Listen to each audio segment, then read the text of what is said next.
NEET कैसे मिले पसंद का मेडिकल कॉलेज। इस बार 20,38,000 लोगों ने परीक्षा दी थी, जिनमें से 11,45,000 ने क्वालिफाई किया है। ऐसे में काउंसलिंग ठीक हो तो चॉइस के कॉलेज मिलने की संभावना बढ़ जाती है। नीट यूजी एग्जाम के नतीजे घोषित होने के बाद अब मेडिकल कॉलेजों में दाखिले की दौड़ शुरू होगी।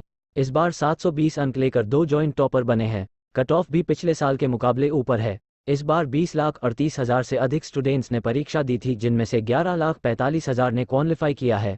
ऐसे में काउंसलिंग ठीक ठाक हो तो चॉइस के कॉलेज मिलने की डॉक्टर अरुण गुप्ता संभावना बढ़ जाती है। सरकारी और प्राइवेट दोनों ही तरह के मेडिकल कॉलेजों में काउंसलिंग के जरिए ही एडमिशन मिलता है। कोई एजेंट अगर काउंसलिंग में जाने से मना करता है और दावा करता है कि वह प्राइवेट मेडिकल कॉलेज में एडमिशन करा देगा, तो उसके झांसे में नहीं आना चाहिए। प्राइवेट कॉलेज के मुकाबले सरकारी कॉलेज कई मायनों में अच्छे होते हैं, इसलिए उसके लिए मारामारी ज़्यादा रहती है। सरकारी कॉलेजों में पेशेंट एक्सपोजर अच्छा होता है। भारत में 50 से 60 हज़ार सीटें सरकारी कॉलेजों में और करीब इतनी ही सीटें प्राइवेट कॉलेजों में होती हैं। काउंसलिंग में अलर्ट काउंसलिंग के 2 राउंड्स होते हैं।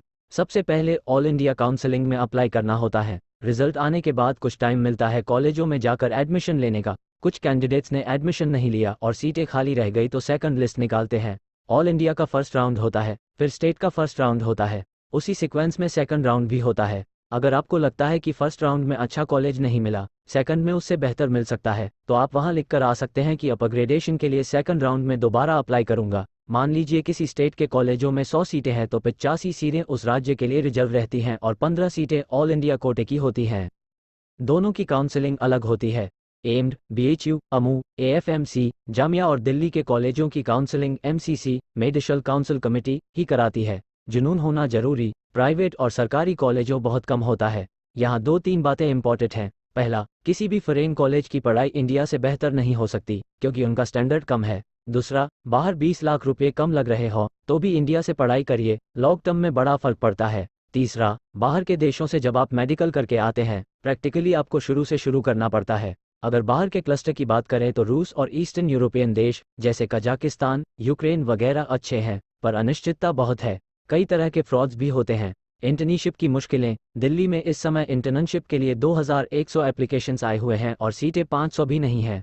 1600 बच्चे इतने परेशान हैं कि इंटर्नशिप कहाँ से करें। अगर आपने भारत में पढ़ाई की है तो चीज़ें आसान हो जाती है। प्राइवेट मेडिकल कॉलेज के नाम पर जो शॉप्स खुल गई हैं, ये ठीक नहीं है। गवर्नमेंट को और कॉलेज बढ़ाने चाहिए। अगर अच्छी क्वालिटी वाले सरकारी कॉलेज ज़्यादा खुलेंगे तो प्राइवेट वालों को स्पेस ही नहीं मिलेगा। लेखक दिल्ली मेडिकल काउंसिल के अध्यक्ष हैं। कॉमन में बड़ा फर्क है।